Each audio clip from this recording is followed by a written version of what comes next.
Alors aujourd'hui, nous sommes, aujourd'hui on est en plein Ta'anit, on est en plein jeûne, les jeûnes de Tisha B'Av. On sait très bien que le jour de Tisha B'Av, tant qu'il n'est pas terminé, il peut bien se terminer. Après, ils disent que ce jour-là, il s'appelle Mo'ed, il s'appelle Kara Alay Mo'ed, il s'appelle un jour de fête. On sait très bien c'est quoi Pessah, on sait c'est quoi Shavuot, Sukkot. Pessah, c'est la fête de Pessah, la fête de la joie. Et aujourd'hui, on appelle aujourd'hui la fête Kara Alay Mo'ed, un jour de fête. Alors, est-ce que vous avez entendu quelqu'un qui vous dit aujourd'hui c'est un jour de fête, alors qu'aujourd'hui c'est un jour de jeûne, un jour de deuil? Je me rappelle Israël, l'Aïsta, jamais j'oublierai Israël, comment les femmes les pleureuses pleuraient, criaient. Bon, vous savez, on n'a pas le droit de se déchirer le visage, mais ils le faisaient. On voyait un jour après Tisha B'Av, on voyait des griffes sur leur visage. Ils n'ont pas le droit, mais ils le faisaient malheureusement. Alors, ce jour-là, on a une promesse d'Hachem que ce jour-là, il peut devenir un jour de fête. Le jour, le grand jour de deuil, comme Tisha B'Av, 3 semaines, on ne fait pas de fête, 3 semaines de deuil, et surtout pour nous les Sfaradim, la dernière semaine de Rosh Chodesh Av, parce que maintenant, c'est des journées sont très tristes, et voilà, soudainement, on va nous dire, c'est les jours de Simha. Alors vous savez que le Beth Amikdash, il a continué à être brûlé jusqu'à demain. Et pourtant, on ne jeûne pas demain. Ce soir, on arrête de jeûner. Pourquoi? Parce que là, vous savez, lorsqu'il tombe malade, s'il ne prend pas sa maladie à temps, le départ, le début, ça peut être critique. Beaucoup de fois, les médecins vont dire dommage, il fallait venir lorsque ça a commencé. Il y a beaucoup de gens que lorsque la maladie est grave, elle commence chez eux, lorsqu'elle est traitée tout de suite, donc elle peut vivre, la personne peut vivre. Mais si Hachou Shalom n'est pas traitée tout de suite, c'est fini. Donc pour nous, le fait que le Beth Amikdash a commencé à brûler aujourd'hui, donc pour nous c'est aujourd'hui le jour, le drame a commencé aujourd'hui. Donc même que demain, ça s'est éteint demain, mais pour nous, les moments les plus critiques, les plus durs, c'était aujourd'hui, parce que le fait de voir ce feu là dans le Beth Amikdash, on savait que ça allait continuer jusqu'à demain. Donc c'est la raison pourquoi on va d'après les premiers moments que le Beth Amikdash a commencé à brûler. Il a commencé à brûler à partir d'hier soir, jusqu'à demain. Maintenant, aujourd'hui, je voulais vous parler de la Menorah. Écoutez très bien. Vous savez qu'au Beth Amikdash, on avait la Menorah, on l'appelle la Menorah Teora. La Menorah, c'est la Hanouka qu'on allume pendant la fête de Hanouka, mais elle n'a pas 8 branches, elle n'avait que 7 branches. D'après Ben Ish Chai, il dit pourquoi il y a 7 branches dans la Menorah. Il y a 7 à gauche, il y a 3 à gauche, 3 à droite et une au milieu. Il explique Ben Ish Chai que la Menorah, elle représente les 7 jours de la semaine. Dimanche, lundi, mardi, et puis mercredi, jeudi, vendredi. C'est 6 jours. C'est-à-dire que si jamais un jour vous avez oublié de faire la Havdalah samedi soir, donc vous avez jusqu'à mardi. Vous avez dimanche, lundi et mardi pour faire la Havdalah. Bien sûr, sans les Bissamim et sans Bol Mawa'esh. Mais vous pouvez faire la Havdalah, vous pouvez faire le Kiddush. Vous avez 3 jours pour faire le Kiddush. Vous avez dimanche, lundi et mardi. Ça veut dire que, après vous avez mercredi, jeudi, vendredi. Ça veut dire que le Shabbat, il est entouré. Ça veut dire que toute la semaine, elle tourne autour du Shabbat.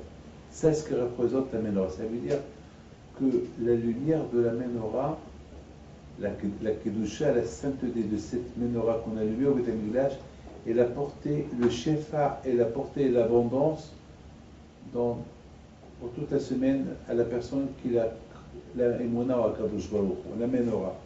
On l'appelle la Menorah HaTehora.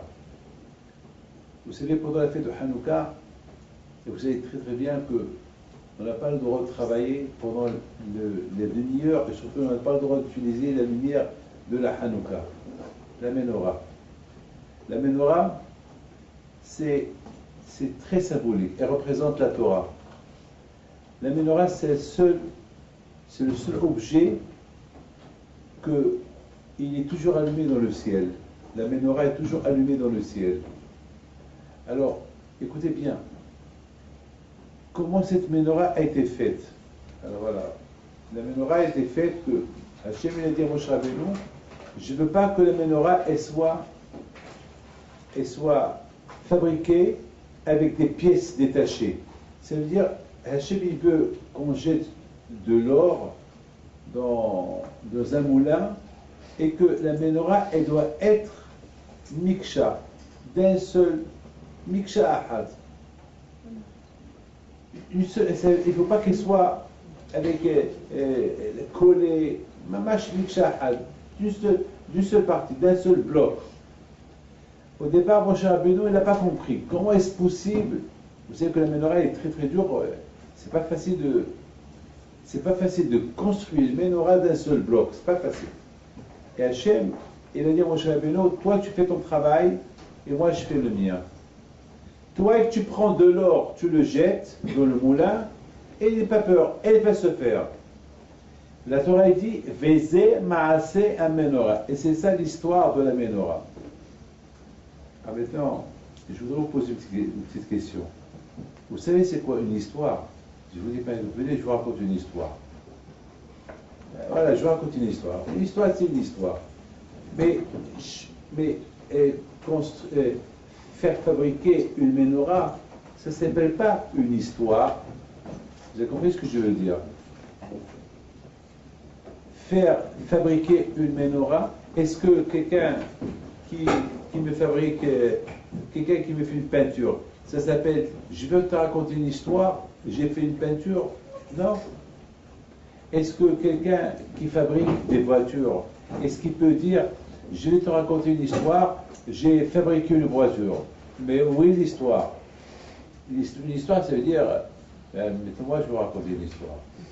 Là, vous allez écouter, c'est une belle histoire. Et de là, vous allez comprendre la grandeur de Dieu. Après, je vous dirai pourquoi je parle de la menorah. Il y avait un rabbin d'Israël qui a décidé un jour de partir visiter l'arche de triomphe de Titus à Rome. Je ne sais pas si vous étiez à Rome, si un jour vous allez à Rome, ça vaut la peine d'aller visiter l'arche de Titus. Cette arche-là, c'est lorsque Titus il a détruit le Beth Amikdash, il a pris des Juifs avec lui en captivité à Rome, il a pris avec lui des milliers et des milliers de Juifs qu'il les a jetés entre comment ça s'appelle, malheureusement les fauves, et les ont mangés. Et Titus, il a fait son entrée à Rome avec la menorah. Avec la menorah. Vous savez, il y a quelques années, je suis parti en Argentine, de Rome. Et de Rome, je voyais Rome. Et je pensais, il se rend compte. Après, l'avion, il a survolé une avenue. Et j'ai commencé à imaginer. Moi, j'imagine Titus qui rentre à Rome avec tous ces Juifs après avoir détruit le temple. Israël, il rentre avec ses esclaves, il fait son entrée royale à Rome, et tout le monde qui crie Titus, Titus. Et Titus, Zamak, il les regarde, et à sa droite et à sa gauche, il y avait des Juifs les pauvres, attachés. Voilà. Et voilà la fameuse menorah, tout le monde qui regarde cette menorah. J'étais en train d'imaginer. J'imagine Titus, où tu es? Où tu es? Voilà. qui a voulu tuer tous les juifs, voilà, on est encore là. Ça, c'est quelque chose que jamais j'oublierai. Et une fois que je suis sorti de l'avion, et je vais passer la police pour changer d'avion, parce que là, j'ai fait Paris-Rome, Rome-Buenos Aires. J'étais tellement dans... Je rêvais, jusqu'à que je voyais le policier, comme je l'imaginais, habillé en romain, avec, comme un gladiateur, comme un Spartacus, là, avec son épée. Et je regarde.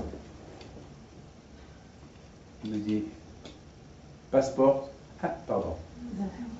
Il me dit mon passeport. Et je passe. Ça m'a donné des forces. T'as vu, David? Am Israël Hay, t'es encore vivant. Am Israël, il est encore là. Ça m'a donné la joie d'être fier de mon judaïsme.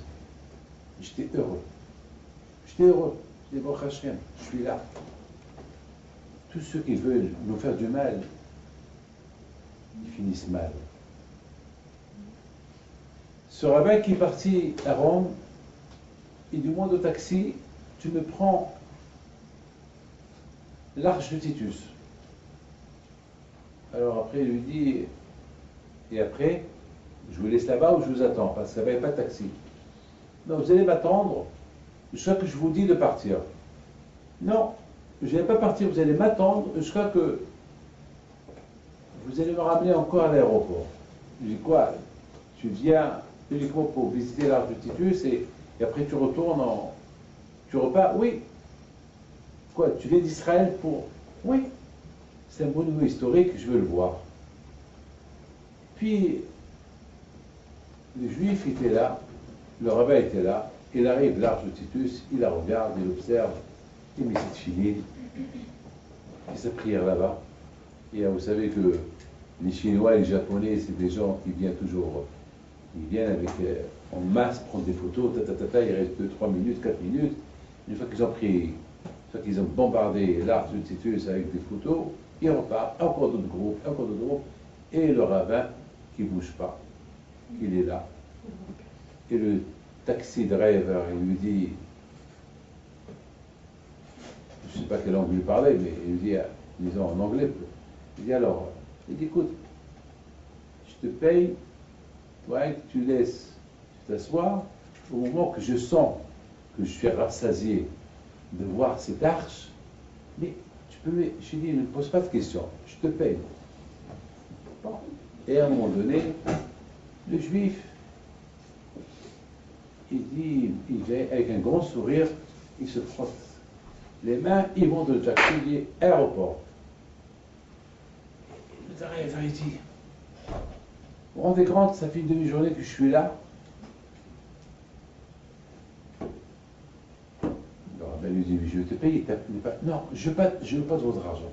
Dites-moi, qu'est-ce que vous avez fait? Est-ce que vous êtes un sorcier? Vous êtes venu faire de la sorcellerie?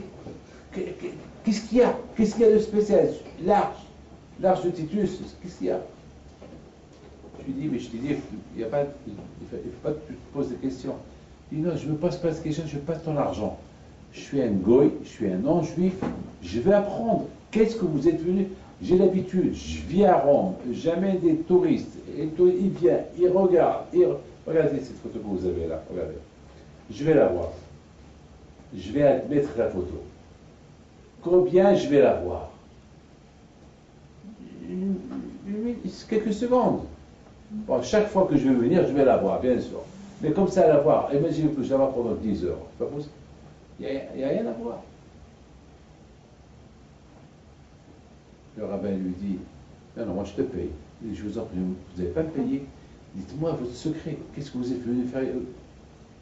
Vous savez que moi, je représente la yeshiva de Ponevitch en Israël.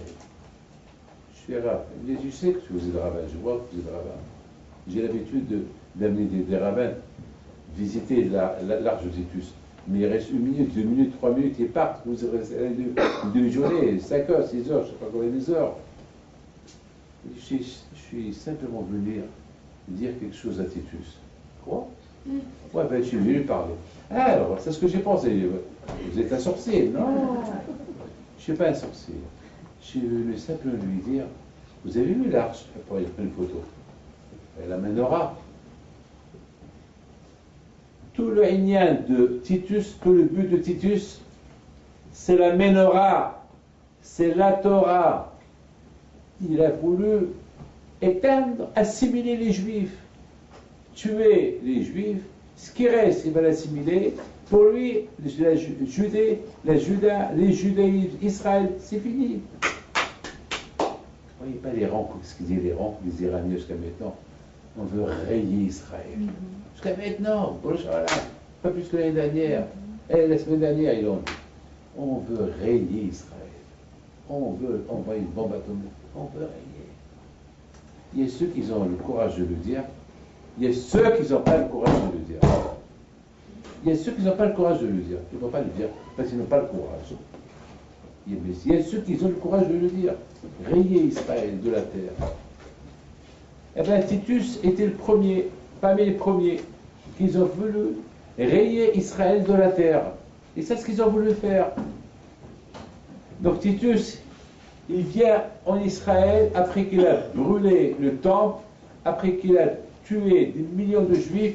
Il vient avec la Ménorah, la preuve, ils ont sculpté la Ménorah dans l'arche de Titus. Vous allez voir, l'arche de Titus, la Ménorah qui est sculptée, qui était sur les épaules des Juifs, les pauvres, qui étaient en captivité. Voilà. Et je suis venu dire à Titus, Titus, où tu es maintenant? Tu es uniquement dans l'histoire. Tu es gravé sur ce mur-là. Un jour, il va y avoir un tremblement de terre, ce mur, il va être détruit. Titus, tu as cru que en détruisant le temple, tu as détruit le judaïsme. Am Israël Hay. Je suis simplement venu te dire, Titus, qu'Am Israël, il est là encore. Il est dans sa terre, il a récupéré sa terre. On a le Kotel, et on a des yeshivot, on a la Torah. Voilà, on est là. C'est grave ce que je suis en train de vous dire. On est là.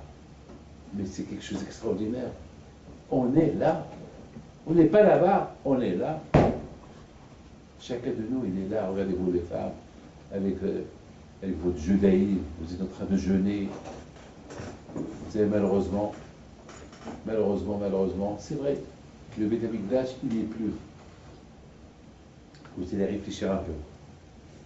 Pourquoi elle s'appelle la Ménorah? Pourquoi on ne l'appelle pas, je ne sais pas moi.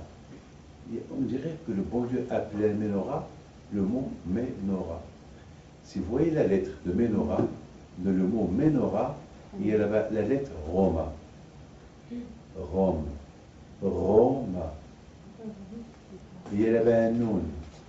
Un Noun, c'est la gématria de 50, qui veut dire quoi? Qui veut dire que sans la Ménorah, sans la Torah, on peut tomber à 50 degrés de Kedusha, de Tom'a, que Dieu préserve.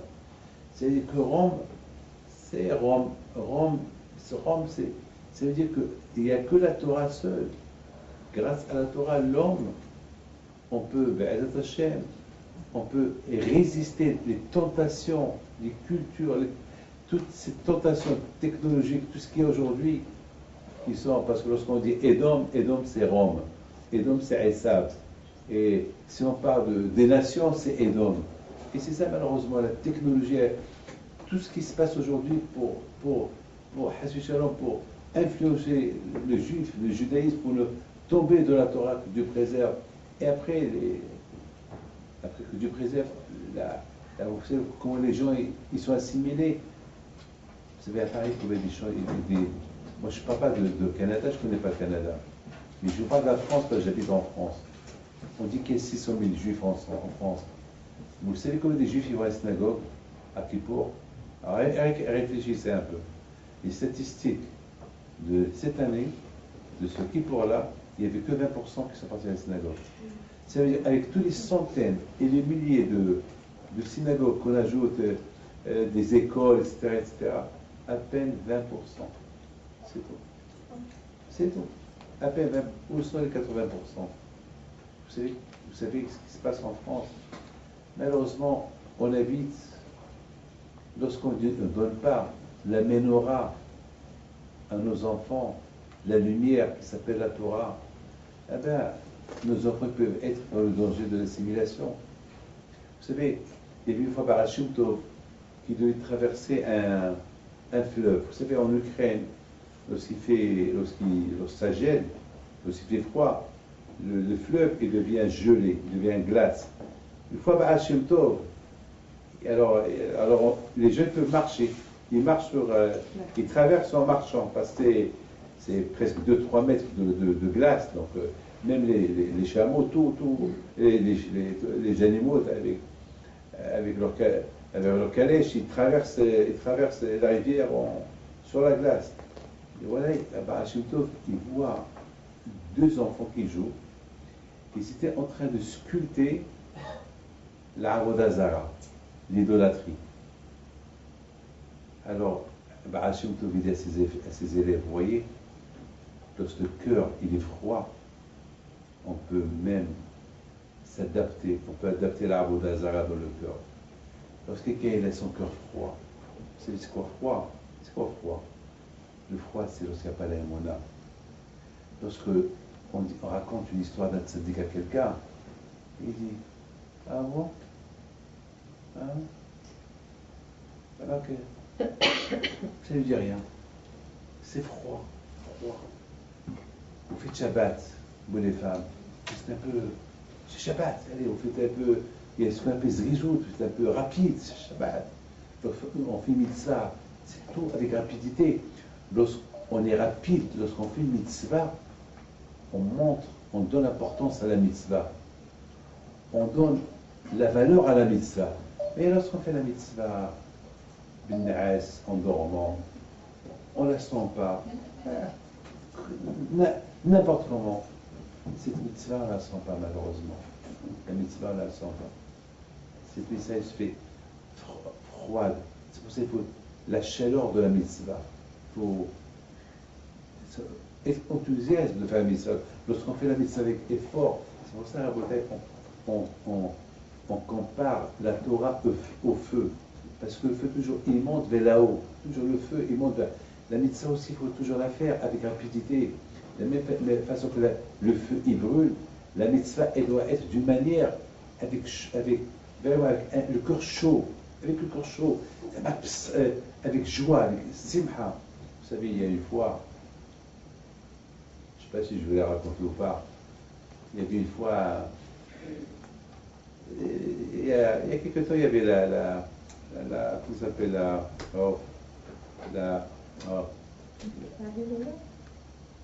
non, le contraire de la Elola. Oh là là, le mondial. Il y avait le mondial, je connais quelqu'un qui s'appelle David. Je sais que c'est un fou de football, ce David-là. Et puis il y a quelques temps, je lui ai dit, alors David, tu te prépares au football? Il a dit oui. Vraiment, je veux que la France, elle gagne. Très bien. La France, elle va gagner. Toi, tu vas gagner quoi? La France, elle va gagner. Il me dit, mais c'est le plaisir. Le plaisir de. Il y a là-bas c'est le plaisir. Très bien, le plaisir. Très bien. Alors, je lui dis, ça ne te dérange pas que pendant que la France, elle marque un but, je veux que, bien sûr, tu vas être content. Je veux que vous filmez pendant un quart d'heure, 20 minutes, les premières quart d'heure, les premières 20 minutes, ce qui se passe dans la chambre. Mais pourquoi Rabbi David voulait le voir? Je dis, c'est mon plaisir. Toi, tu as le plaisir de voir la France gagner.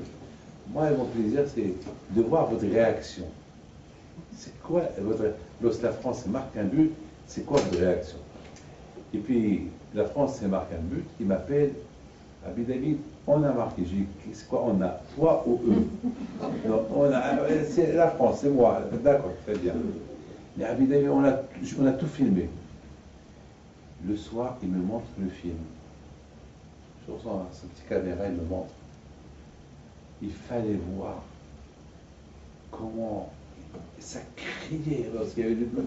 Ça criait, ça criait. Je dis, David, t'as vu comment tu étais content là? T'as vu comment tu es content? Maintenant, je voudrais bien voir, lorsque la France, elle va perdre. Comment il va être ton visage? Mais elle dit, mais la France, elle ne va pas perdre. J'ai dit, si Dieu veut. Mais admettons qu'elle perd. On ne sait pas. Alors, si elle perd, elle ne peut pas, mais si elle perd. Si elle perd, elle perd. Je veux bien savoir la réaction. Et finalement, la Bretagne, la France, elle a perdu. Quand je ne sais pas qui, je crois que c'est je ne sais pas quoi. Et puis, il n'a pas voulu me donner le film. Je dis, mais vous avez commencé à filmer le film? Il m'a dit, ouais, on a commencé parce qu'on croyait qu'on allait gagner, mais puisqu'on n'a pas gagné, ça ne vaut pas la peine. Je dis, c'est pas grave, je veux voir. Mais, c'est pas grave, je t'en prie. Et je vois la fin, la tête qu'ils avaient. La tête qu'ils avaient. Ils étaient déçus. Je dis, Rabbi David, où voulez-on en venir? Je dis, David, je te pose une question. Regarde, lorsqu'ils ont marqué le but, comment tu étais content, comment tu criais. Est-ce qu'un jour dans ta vie, tu as exprimé cette joie en faisant une mitzvah? Est-ce qu'un jour dans ta vie, tu as exprimé une joie en faisant une mitzvah? Comme ça. Waouh, on faisait une mitzvah. Ah, c'est la rabbin qui venait juste. Aïe, il est super. Dis-moi, est-ce qu'un jour tu as fait ça? Est-ce qu'un jour tu rentres chez toi à la maison et tu vois que ta femme elle a fait un bon Shabbat, une belle table, c'est vrai que la joie de voir cette table-là, et qu'un jour tu as fait ça à ta femme? Est-ce qu'un jour tu as dit merci à ta femme pour tout le bien qu'elle te fait? Sachant qu'il était un peu en bagarre avec sa femme, c'est pour ça que je l'ai un peu taquiné comme ça. Toujours tu reproches. Mais maintenant, regarde le deuxième film, lorsque la France elle a perdu. Regarde quelle tête tu faisais. Regarde-toi dans quelle tête, dans quelle tristesse. Je dis ça, après 120 ans dans notre monde, lorsqu'on va te montrer tout ce que tu as raté, toutes les mitzvot que tu as ratées, et tu vas faire une tête comme ça. L'opportunité, l'occasion que tu avais dans ce monde-là de faire des mitzvot, et tu ne les as pas fait. Voilà. À partir de ces deux matchs-là, la France qu'elle gagne, la France qu'elle perd, et toi tu es dans l'histoire. Regarde comment tu étais heureux, regarde comment tu étais content, regarde et réfléchis un peu que jamais tu t'es comporté comme ça en faisant une mitzvah. Ah, pour le football, là où tu ne gagnes rien du tout, tu exprimes une joie extraordinaire. Mais pour une mitzvah, c'est elle qui va t'ouvrir les portes de Gan Eden un jour, après 120 ans. Vous imaginez, mes amis, je voudrais vous dire un petit secret entre nous. Une fois, je suis parti à la yeshiva pour voir un de mes enfants qui donnait un cours de Torah. Et j'étais heureux d'entendre un de mes enfants qui faisait ce cours de Torah. Il a commencé à parler de moi. Il a dit ce qu'on a appris de papa, c'est que jamais on est rentré à la maison et on a vu papa dormir. Même s'il est fatigué, même s'il arrive d'Argentine, même s'il arrive de n'importe où, jamais il va dormir, il attend jusqu'à qu'on arrive de la yeshiva et après il va dormir. Et quelle est la raison pourquoi il ne va pas dormir? Parce que moi je l'aurais dit. J'aurais dit, écoutez mes enfants, même que je suis crevé, même si je suis vieux, même si je suis fatigué, jamais je dormirai avant vous. Parce que c'est pas normal que vous êtes jeune et vous êtes en train d'étudier et moi je me repose. Donc ça m'a fait plaisir d'entendre un de mes enfants qui parle comme ça. Ça me fait plaisir, c'est pour moi ma joie à moi, autant que papa. La joie à mes enfants qu'ils allument la Hanouka. La Hanouka c'est la mitzvah qui s'attache aux choses importantes. Mes amis, C'est ça. La Torah, lorsque Hachem dit à Moshe Rabbeinu de fabriquer la menorah, la Torah elle dit Vezeh ma'aseh menorah. Et c'est ça l'histoire de la menorah. C'est quoi c'est ça l'histoire de la menorah? C'est comme ça que la menorah a été fabriquée. Pourquoi la Torah elle dit c'est ça l'histoire de la menorah? Parce que la menorah elle représente des histoires. Elle représente notre histoire. Elle représente l'histoire de chacun de nous, de chaque juif, de chaque famille. Ner ish vebeto. Dans chaque maison juive, il y a une menorah. Et c'est qui la menorah? Ben vous les femmes, ou vous les papas. Vous savez que dans la menorah, il y a un shamash. Et c'est quoi un shamash? Avec le shamash, on allume. Ça veut dire que vous les parents, le shamash c'est les parents. Les parents qui allument les enfants. C'est quoi qu'ils allument les enfants? Ils allument le cœur de leur enfant. Comment ils allument le cœur de leur enfant? Avec, en leur racontant des histoires de la Torah. Être l'exemple, comment faire la Torah et mitzvot. Il y a quelqu'un, il y a une femme cette semaine qui vient chez moi. Elle me dit, Rabbi David, une bracha pour ma mère. Et après, il me dit, Rabbi David, une bracha pour mon mari. Et j'ai vu, Mskina, que près de toute la famille sont malades. Mskina, toute la famille, elle est malade. Et je posais une seule question. Je dis, Madame, tu fais Shabbat? Elle me dit, non, je ne fais pas Shabbat, mais je fais le Kiddush. Je lui dis, et tes enfants, ils font le Kiddush. Malheureusement, ils arrivent tard. Où ils sont? Ben, c'est vendredi soir, ils sont. Alors, tu fais le Kiddush pour qui? Je lui ai dit. Ben, elle n'a pas de réponse. J'ai pas voulu trop discuter avec elle. Et ta maman, comment elle va? Elle est fatiguée. Et ta maman me fait Shabbat. De temps en temps, elle vient de manger avec nous. Elle vient avant Shabbat ou pendant Shabbat? Parfois, elle vient avant Shabbat, parfois, elle vient le samedi matin. Et d'où elle vient? Elle vient de loin. Alors, elle aussi, donc ça veut dire, c'est toi, tu ne fais pas Shabbat, c'est pas tes parents qui ne font pas Shabbat. Donc, si la maman, la grand-mère ne fait pas Shabbat, les enfants font, et ses enfants ne font pas Shabbat, donc les petits-enfants, c'est pas le kiddush qu'ils vont faire, ils ne font pas le kiddush.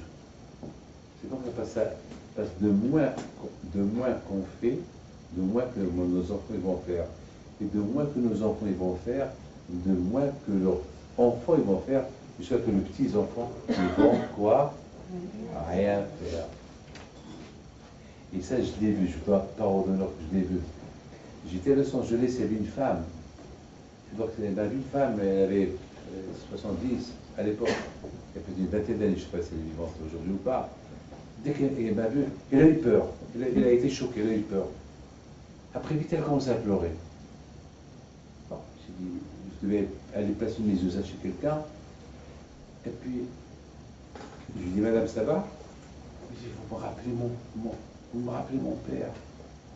J'ai dit, ah bon, je ressemble à votre père. Pourquoi votre père, il avait une barre? Il avait une barre, vraiment. Vous me rappelez mon père. Donc, votre père, c'était. Il me dit, he was a rabbi. Il était un rabbin. Ah, il était un rabbin. C'est bien. Et toi? Et toi, tu es quoi? Déjà, la façon dont on était habillé, j'ai compris. Et toi? Ah. Avec ce ah là, qui veut tout dire. Qui veut dire, c'est maintenant que le ah, il se réveille. Et pourquoi ce ah là, il n'a pas fait ah lorsqu'il était encore jeune, quand ses enfants sont encore jeunes? Maintenant que ses enfants sont tous assimilés, c'est maintenant qu'il y a ah. Pourquoi des fois on fait ah? Et on peut éviter ah. Ce fameux ah qu'on dit lorsqu'on souffre, on aurait pu l'éviter. Comment? Miksha, Vezeh Ma'aseh Menorah. La menorah qui représente la Torah, la menorah qui représente Am Israël, la Torah Am Israël, la menorah qui représente Akadosh Baruch Hu. Une seule histoire, unie, les trois ensemble. Si on introduit notre histoire, la Torah, parce que mes amis, le judaïsme, c'est une histoire infinie, je répète, le judaïsme, c'est une histoire infinie jusqu'à la venue de Mashiach. Et tous ceux qui pensent nous faire du mal, que ce soit quiconque, je ne veux pas mentionner de nom, eux, ils terminent leur course, ils vont disparaître, et Am Israël, aïe. Et qui nous fait qu'Am Israël, aïe, c'est la Torah Kedusha. La menorah, elle fabrique des histoires. Mais quand la menorah, elle fabrique des histoires, lorsqu'on est uni avec la Torah, donc il y aura l'histoire de David Pinto, l'histoire de Léon Bitton, l'histoire de Madame Cohen, il y aura l'histoire de chacun de vous ici, il y aura son histoire et son histoire et son histoire. Tout à l'heure, mes amis, je vais céder la parole à... Je vais raconter une histoire, mais je ne vais pas toute la raconter. C'est l'histoire de Yemuna. Je ne vais pas mettre là, je vais la raconter. Mais avant tout, aujourd'hui, c'est Tisha B'Av. Aujourd'hui, on traverse. Aujourd'hui, on a cru que c'était la fin de notre histoire. C'est ce que Rome, c'est ce que Titus il a compris. Il a pris la menorah, il s'est dit, c'est l'histoire juive, elle est terminée. C'est éteint, c'est fini, c'est fini. Mais justement, ce rabbin est parti lui dire, non, non, c'est pas éteint. Toi, tu es éteint. Toi, tu as sculpté la menorah dans l'arche, croyant que la menorah, c'est devenu une pierre, que la menorah, elle est éteinte, que la menorah, elle n'existe plus. Voilà, je suis là. Je représente la Torah. C'est moi la menorah vivante. Je suis là. Et toi, tu es nulle part. Tu as disparu, tu es nulle part. Il vient chez moi un juif avec un short. Le jour de... C'était le jour de Shahaber. Il était bien bronzé avec un short. Il rentre à la synagogue. Il voit tout le monde en pleine synagogue, un monsieur bien bronzé. Ah, on voyait ses dents blanches qui étaient là. Et voilà. Et il nous regarde. Il s'est étonné qu'il est venu me voir pour une bracha. Moi, il ne savait pas si... Il voit tout le monde qui est assis par terre. Il se sent par terre. À un moment donné, il commence à pleurer. Et du coup, il a commencé lui aussi à pleurer. Tout le monde, on était dirigé vers lui. Parce qu'il a pleuré, il nous a dépassés. Il pleurait plus que tout le monde. Nous, Zamak, nous, les rabbins, nous, on pleure parce qu'on comprend. Mais lui, attends, bien bronzé. On dirait que le jour de Shahaber même était à la plage. Il pleure, et plus que nous tous. Il crie, en plus il criait, il se frappait. Et en plus, ça lui fallait faire mal parce qu'il portait un short, donc il se tapait les pieds, là, il tapait les jambes. Bon. Et à la fin, on a terminé la prière, on est parti, et tout le monde qui le regarde, il va voir le rabbi David. Il vient chez moi, qu'est-ce qui se passe, mon fils? Il dit, c'est quoi aujourd'hui? Je dis, attends, mais tu as pleuré. Mais tu as pleuré. Pourquoi? C'est quoi tout ça? Il dit, moi, pourquoi tu as pleuré, toi? Ah, pourquoi tu as pleuré? Parce qu'il nous a vu pleurer, on va... Pourquoi tu as pleuré? Il dit, j'ai un grand problème. Ma femme, elle veut me divorcer. Et pourquoi elle veut divorcer? Ben, j'ai tout perdu au casino. Et le peu d'argent qui me restait, je l'ai perdu au casino. Donc, je pleure pour le chagrin, j'ai tout perdu.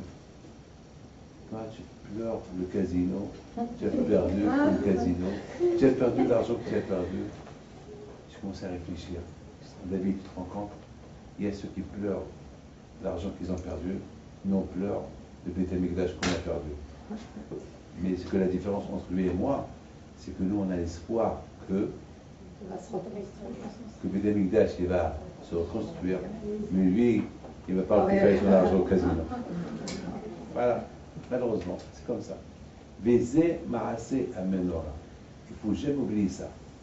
Alors, vous voyez, vous allez étudier la Torah, vous allez lire dans la Torah. Voici l'histoire de la Menorah. Voici l'histoire de la Menorah. voici comment la menorah a été construite, a été faite. Non, voici l'histoire. La menorah, comme je vous ai dit, elle représente la Torah. Chaque juif, il a son histoire. Regardez Rabbi Pinto. Toute sa vie, c'est des histoires. Voilà, on a même écrit un livre. D'abord, si Dieu veut, je vais vous donner un livre de Rabbi Pinto. Je crois qu'ils sont là, les livres, oui.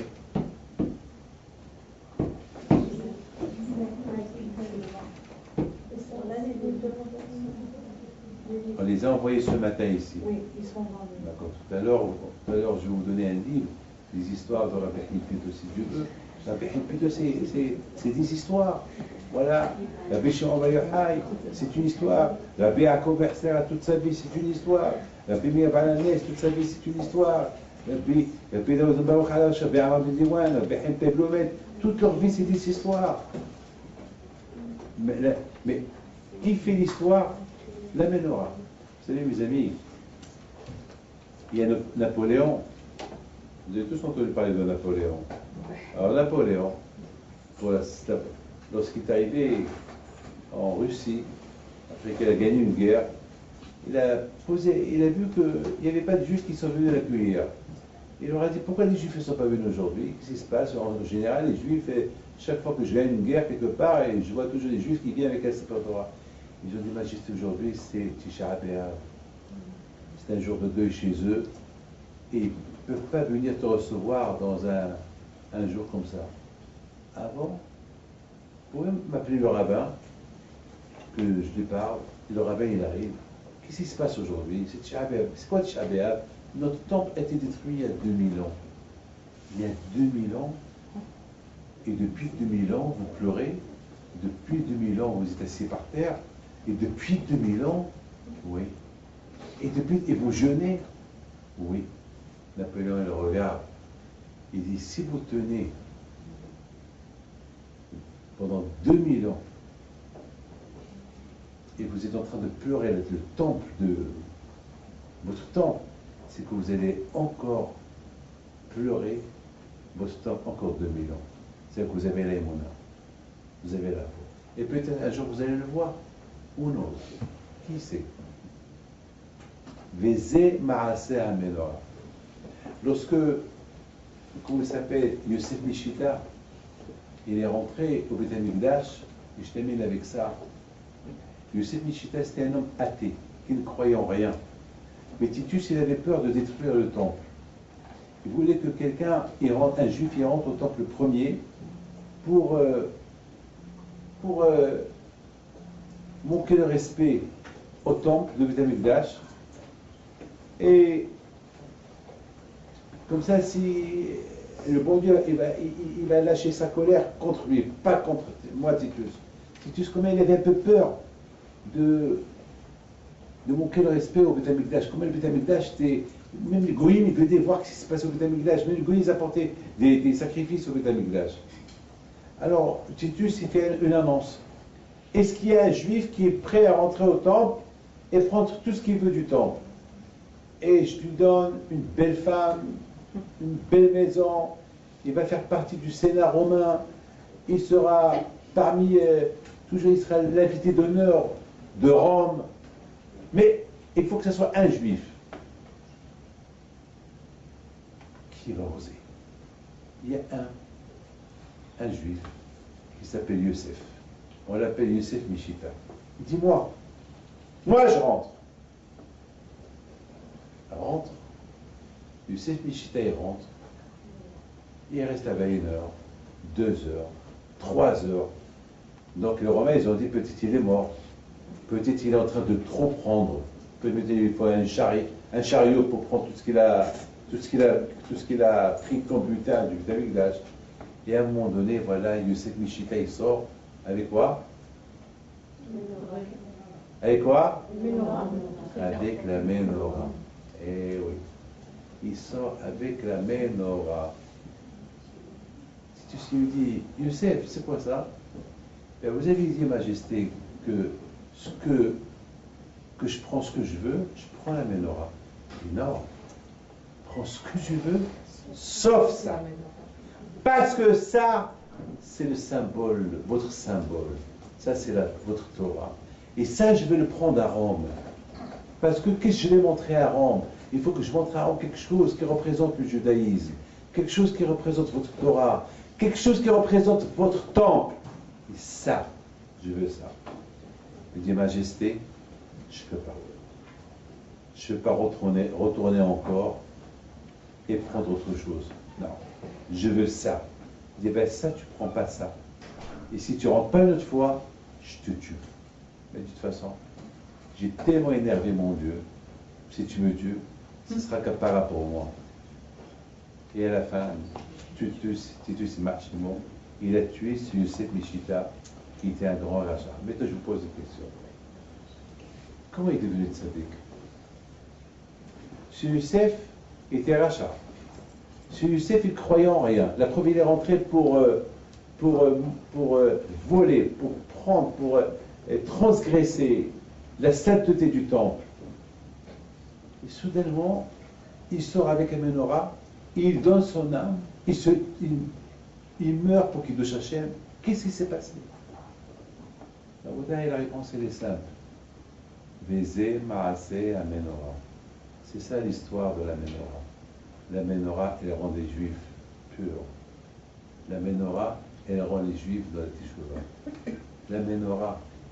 La menorah, celui qui la voit, c'est pour ça qu'on dit que lorsque vous allumez les veillées du Shabbat, lorsque vous allumez la menorah à Hanouka, il faut bien la voir. On dit comme ça. On dit que celui qui regarde la lumière de Hanouka, il a des enfants, il a des enfants que jamais ils vont s'assimiler. Mais il faut voir et admirer.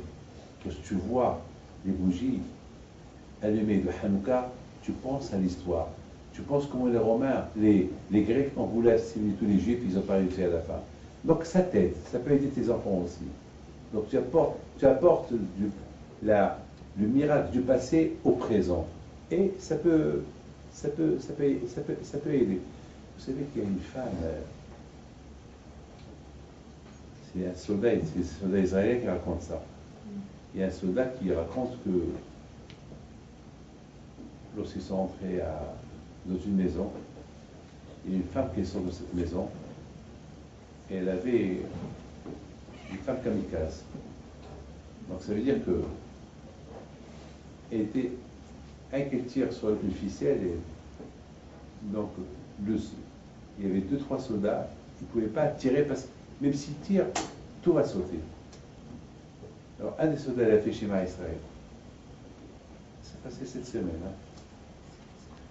Cette semaine. Un des soldats, il a fait Shema Israël. Elle le regarde. Elle était comme hypnotisée. Elle n'a pas bougé. Vous avez écouté cette histoire ou pas? Non.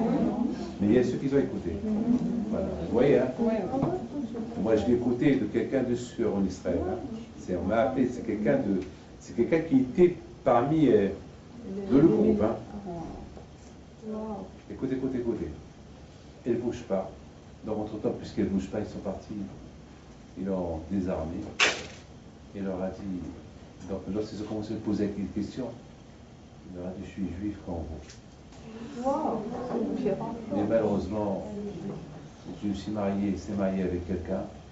Et lorsque vous avez dit Shema Israël, ça m'a rappelé ma mère lorsqu'elle me faisait faire Shema Israël. Je ne pouvais pas bouger. Ça veut dire, c'est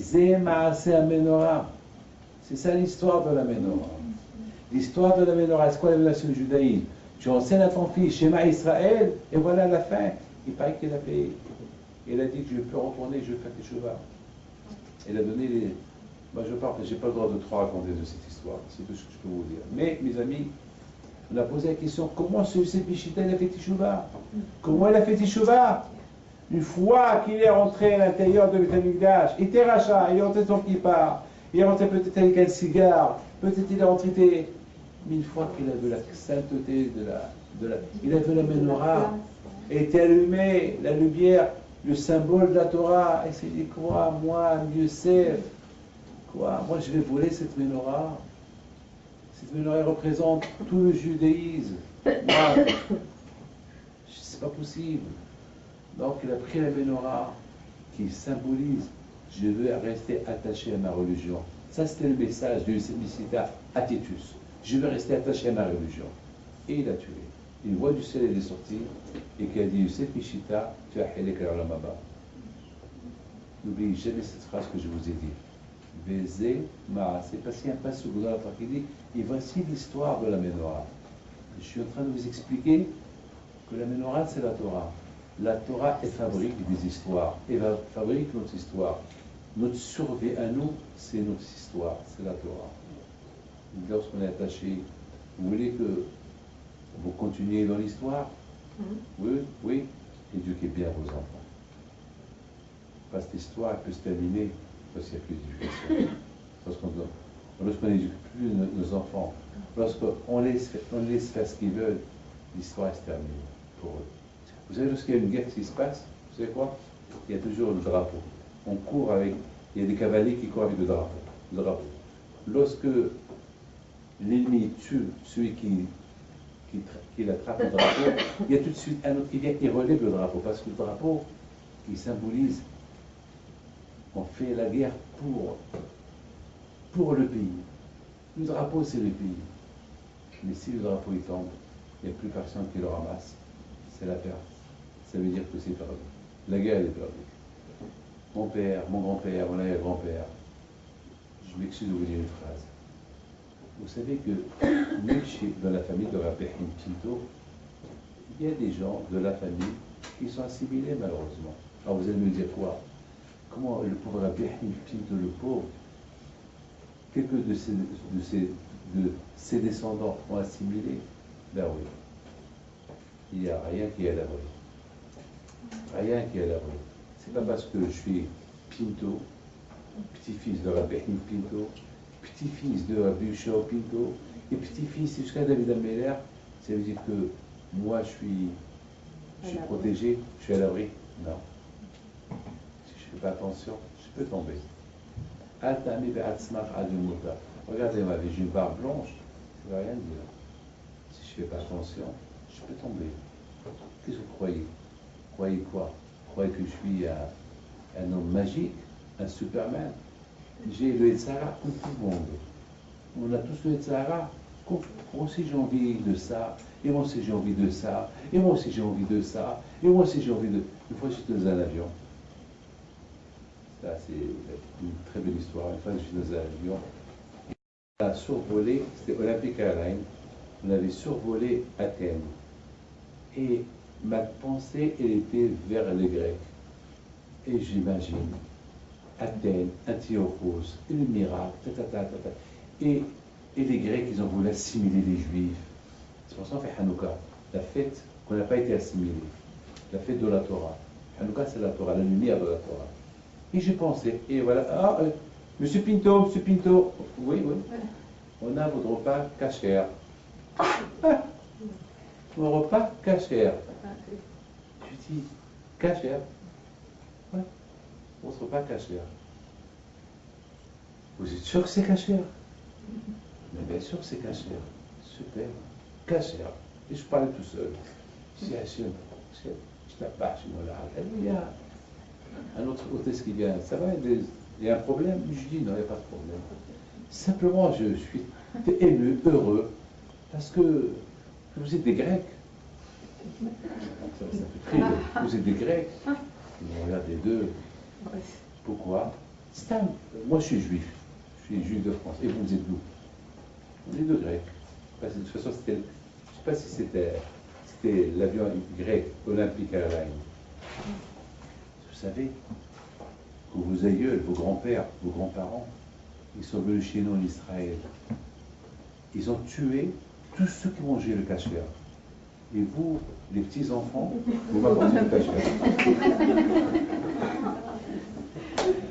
C'est pas bizarre? Je rigolais. C'est pas bizarre? Ils se sont regardés entre les deux. Ils m'ont pris pour moi. Les personnes peuvent me comprendre. Et ne peuvent pas me comprendre. Moi, je comprends. C'est cette ménorah-là que mes parents, mes grands-parents, mes aïeuls, c'était une transmission de fils au petit-fils jusqu'à moi, jusqu'à David Pinto. Et David Pinto et ses enfants, et ses enfants. Chaque jour, je dis à mes enfants, et je leur dis la chose suivante. Je dis, vous savez, si votre nom il s'éteint, ça sera que de votre faute. C'est pas moi. Moi, j'ai tout fait pour vous inculquer la Torah. J'ai tout fait pour graver la menorah dans votre cœur. Alors, c'est à vous de la transmettre. Et fait-elle plus que moi. Pas moins que moi, plus que moi.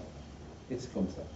Donc, avec les deux, Akadosh Baruch Hu, à vous tous, je vous bénis que Akadosh Baruch Hu vous donne la parnassa, bracha, v'etzlacha, et qu'Hashem Lobar, et qu'Hashem Lema, tous les malades, tous les ratzons, et bisous Rabbi Pinto, Akadosh Baruch Hu, nous apporte Mashiach Tzidkenu, Bimera, B'Yamim, Amen.